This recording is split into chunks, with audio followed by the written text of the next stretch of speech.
Hello ninth class. आज हम आपकी टेक्स्ट बुक के कुछ इम्पोर्टेंट टेक्स्ट देखेंगे। पहला आपका दिया हुआ है lesson first, the fun they had का। They turn the pages which were yellow and crinkly and it was awfully funny to read words that stood still instead of moving the way they were supposed to on a screen, and then when they turned back to the page before, it had the same words on it that it had when they read it the first time। यहाँ पे जो बात बताई जा रही है वो ये बताई जा रही है बुक के बारे में कि दे टर्न द पेज, उन्होंने पेज पलटे जो कि कैसे थे, येलो और क्रिंकली। पेज ज़्यादा पुरानी बुक हो जाती है तो पीले पड़ जाते हैं, और जब मुड़ जाते हैं तो उनमें सलवटें टेढ़े मेढ़े जो हो जाते हैं उनकी बात कही जा रही। तो पेज मुड़े हुए और पीले थे। And it was awfully funny to read words that stood still। इसका मतलब ये कि ये बड़ा मजाकिया लग रहा था उन लोगों को कि शब्द एक ही जगह पर स्थिर हैं, उनको पढ़ना। Instead of moving the way they were supposed to on a screen. Screen पर शब्द चलने की बजाय, चलायमान होने की जगह पर क्या रहते हैं, बुक में एक ही जगह पर स्थिर रहते हैं। And then when they turn back to the page before, और जब वो वापस पेज पीछे पलटते हैं, it had the same words, और वही शब्द उनको फिर से प्राप्त होते हैं। When they read it the first time, जब पहली बार जिस शब्द को, जिस लाइन को जहाँ पर पढ़ा था, दोबारा से हम कभी भी पेज को पलटेंगे तो वो शब्द कहाँ मिलेगा, वहीं का वहीं मिलेगा। तो ये जो बात बताई जा रही है इसमें टॉमी और मार्गी के बीच में बातचीत हो रही है, तो उसके बारे में ये है आपका। आप लेसन समझेंगे तो ज़्यादा अच्छे से बात समझ में आ जाएगी। पहला क्वेश्चन है, इसका क्वेश्चन देख लेते हैं। To whom they refer to here as. यहाँ पर दे शब्द किसके लिए कहा जा रहा है, दे टर्न द पेजेस। दे शब्द किसके लिए आया है, तो यहाँ पे आंसर है आपका here they refer to the Margie and as, Margie and Tommy. Next question है आपका वाई वर दे अमेज। उन्हें आश्चर्य क्यों हो रहा है, they were amazed because the words of the book were still as they move on the computer screen. जो बात यहाँ पे कही जा रही ऑन स्क्रीन, वो कह रहे हैं ना that still instead of moving the way they were supposed to. तो इस तरह से आपको आंसर यहाँ से छांट करके लिखना है, ज़रूरी नहीं है कि आप इस तरह से चेंज करके लिखें। नेक्स्ट क्वेश्चन है which kind of book they were reading in their schools. किस तरह की पुस्तक वो अपने स्कूल में पढ़ते हैं। तो यहाँ पे ऑन स्क्रीन का जिक्र आ रहा है, क्योंकि उन्हें ये बात बड़ी अजीब लग रही है कि शब्द जो है स्क्रीन पर नहीं दिख रहे हैं बल्कि बुक में एक जगह छपे हुए हैं। तो इस बात से अंदाज़ा लगाया जा सकता है, और लेसन अगर आपने करा है तो आपको समझ में आ जाना चाहिए उनकी रीडिंग बुक कैसी थी। They were reading tele books in their school. What kind of pages the book had. किताब के किस तरह, पुस्तक के पेज किस तरह के थे। The pages of the book had yellow and with many folds और लाइन्स। यहाँ पे हम येलो एंड क्रिंकली शब्द कर सकते हैं। The pages of the book had yellow and crinkly, ज़रूरी नहीं है हम ये चेंज करके लिखें, क्योंकि आपको आंसर इसी में से ढूंढना है। थोड़ा सा आपको बस ये सेकंड क्वेश्चन दिक्कत करेगा, why were they amaze. It was awfully, यहाँ से आपका आंसर लिखना चाहें तो लिख सकते हैं इट वाज ऑफुली यानी अमेज। ठीक है। To read words that stood still instead of moving the way they were supposed to on screen. यहाँ तक आ जाएगा आंसर, अगर आपसे ये याद करते ना बने तो। नेक्स्ट स्टेंजा देखेंगे हम इसी लेसन का। मार्गी always hated school but now see hated it more than ever. मार्गी स्कूल से नफरत करती है, लेकिन अब वह पहले की अपेक्षा और ज़्यादा नफरत करती है। The mechanical teacher had been giving her test after test in geography. Margie का जो मैकेनिकल टीचर है वो टेस्ट के बाद टेस्ट ज्योग्राफी में उसको दिए जा रहा है। And she had been doing worse and worse until her mother had shaken her head sorrowfully and sent him, या हर यहाँ पे कुछ the county inspector, sent for the county inspector, for है यहाँ पे।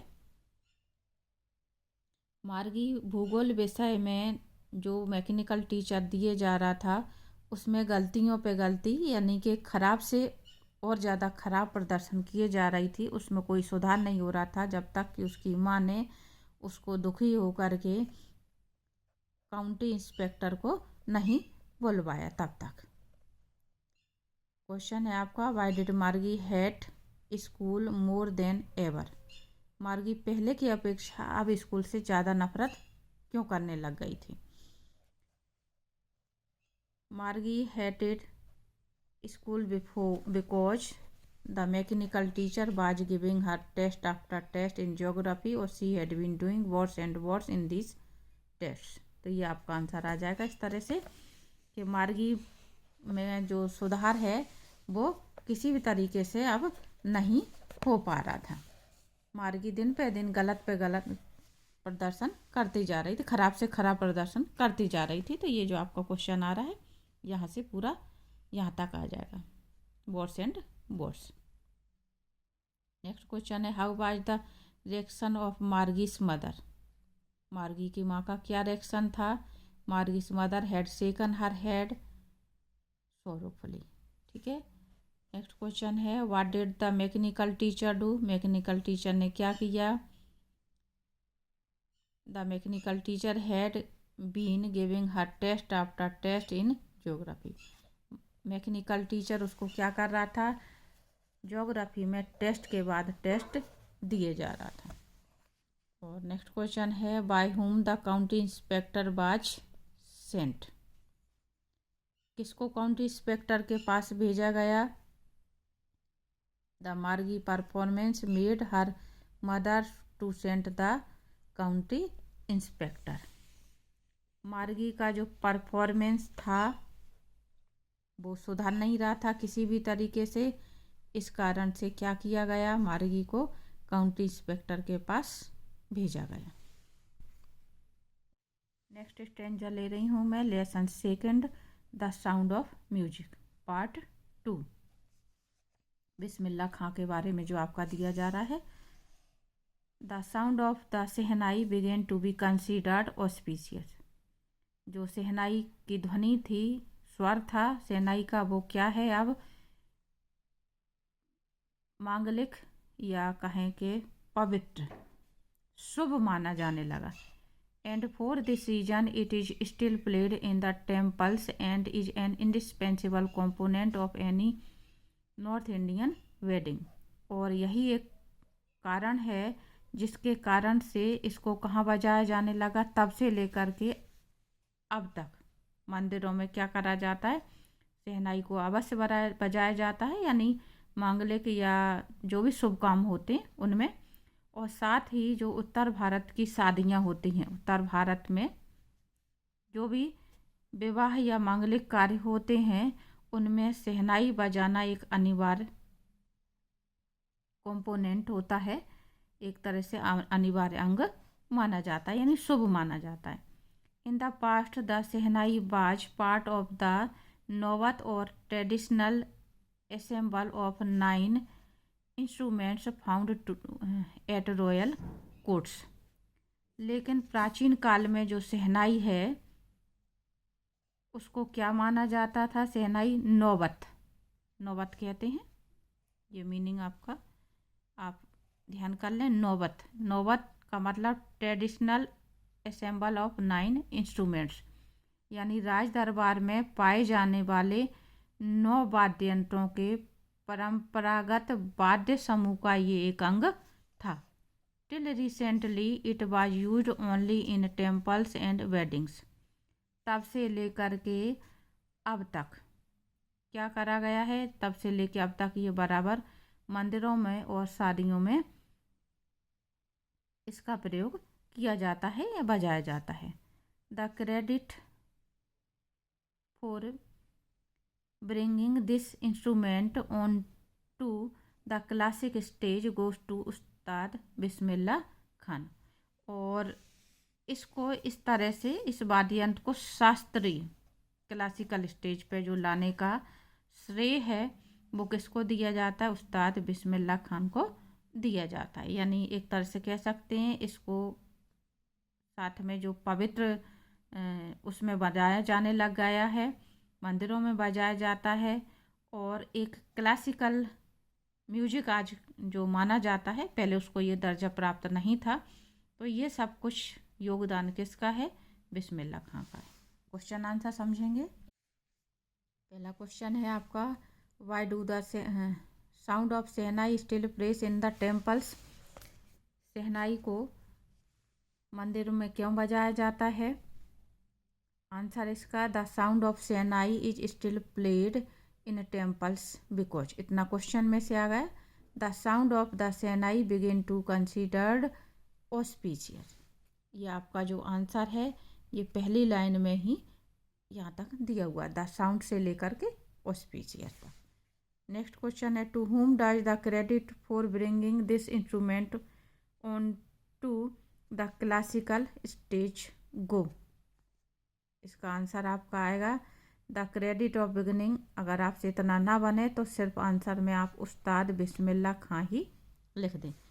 वैसे यहाँ पे आपका पूरा दिया हुआ है, द क्रेडिट से लेकर के आपको कहाँ तक लिख देना है, बिस्मिल्लाह खान तक लिखना है। ये आपका आंसर बनेगा पूरा यहाँ तक। तो आपको इसमें देख करके चलना है कहाँ से कहाँ तक आंसर मिल रहा है, यहाँ से यहाँ तक। नेक्स्ट क्वेश्चन है आपका, which word from the stanza has the similar meaning to sacred. Stanza में कौन से शब्द का वही मीनिंग है जो सेक्रेड शब्द का मीनिंग है। तो ये आपका आएगा ऑस्पिशियस। ये दिया हुआ है आपका, और ये भी आपका पहली लाइन में ही दिया हुआ है जहाँ से हमारा ये शुरू होता है पैराग्राफ, ऑस्पिशियस। ठीक है, पवित्र, शुभ। नेक्स्ट क्वेश्चन है, which are the occasion where we can hear shehnai. कौन सा अवसर है जब हम शहनाई सुन सकते हैं। We can hear shehnai in temples and weddings. हम शहनाई को या तो मंदिरों में या फिर शादी समारोह में सुन सकते हैं, यानी ये दोनों ही पवित्र शुभ मौके होते हैं इस वजह से। अगला एक्सट्रैक्ट मैं ले रही हूँ आपका पोयम से। पहले लेसन में जो पोयम है, the road had not taken. Two roads diverged in a yellow board, and sorry I could not travel both. And we one travelling long I stood and looked down on one as far as I could to where it went in the undergrowth. कवि ऐसे स्थान पर खड़े हैं जहाँ से road दो दिशाओं में बट जाती। येलो बोर्ड में खड़े हैं, पीले पत्तों वाले यानी पीत वर्ण वन में, यानी पतझड़ के मौसम में वो ऐसी जगह पे खड़े हैं जहाँ से रोड दो भागों में दो दिशाओं में बट जाती है। और कवि कह रहे हैं कि sorry I could not travel both, कि मुझे दुख है कि मैं दोनों पर एक साथ नहीं चल सकता। कोई भी व्यक्ति एक बार में एक ही रास्ते पर चल सकता है। And we one travel long I stood, और कह रहे हैं कवि क्योंकि अकेला यात्री था मैं, इसलिए मैं बहुत देर खड़ा सोचता रहा कि मैं इधर जाऊं कि उधर जाऊं, कौन सी रोड पकड़ूं। And looked down one as far as I could, और कह रहे हैं मैं बहुत दूर तक देखने की कोशिश करता रहा जहाँ तक मैं देख सकता था। To where it went in the undergrowth, और वहाँ तक देखने की कोशिश करते हैं कभी जहाँ तक कि ये रोड नीचे पेड़ के जो झाड़ झक्कड़ उग जाते हैं, झाड़ियाँ उग जाती हैं पेड़ों के नीचे, तो वहाँ तक देखते रहा जहाँ तक कि इन झाड़ियों में वो रोड मुड़ती हुई या ओझल होती हुई नहीं दिखाई देती तब तक। क्वेश्चन है इसके ऊपर, where did the two roads divide in, दो रोड कहाँ बढ़ जाती हैं? The two roads divide in a yellow wood. Which word have similar meaning? Dense growth of plants and bushes, तो ये आपका आएगा अंडर ग्रोथ। और अगला क्वेश्चन है what is the meaning of the word divert?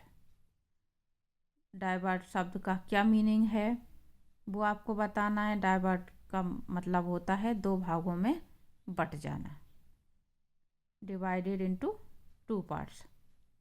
Name the poet of the poem, poem का नाम क्या है? The road had not taken. आपको पोइट का नाम भी याद करके चलना है, दोनों ही चीज़ें आपको याद करके चलनी है। आपका जो कुछ भी पूछा जाए आपको वो बताना है। तो आंसर आपके इस तरह से लिखे हुए हैं, the two roads diverge in a travelling forest in autumn season. ये आपको इस तरह से पोयम को समझा के दे दिया गया है। तो आपको ये ध्यान रखना है, आप अपनी भाषा में लिखें, पोयम में से देख के लिखें। दूसरे का मीनिंग अंडर ग्रोथ। तीसरा सेपरेटेड इन टू का different direction, divided in two direction, इस तरह से हो सकता है।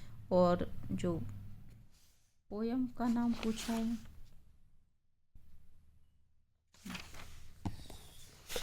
नहीं यहाँ पे पोयम का नाम नहीं पूछा जा रहा, पोइट का name the poet of the poem, मैंने ध्यान नहीं दिया।